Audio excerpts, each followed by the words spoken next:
Hoje me deu saudade de um tempo que não volta mais.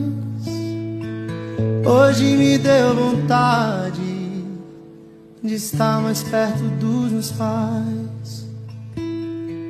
Voltar a ser criança, das lutas com meu irmão. Escola e videogame eram nossa preocupação. Mamãe gritava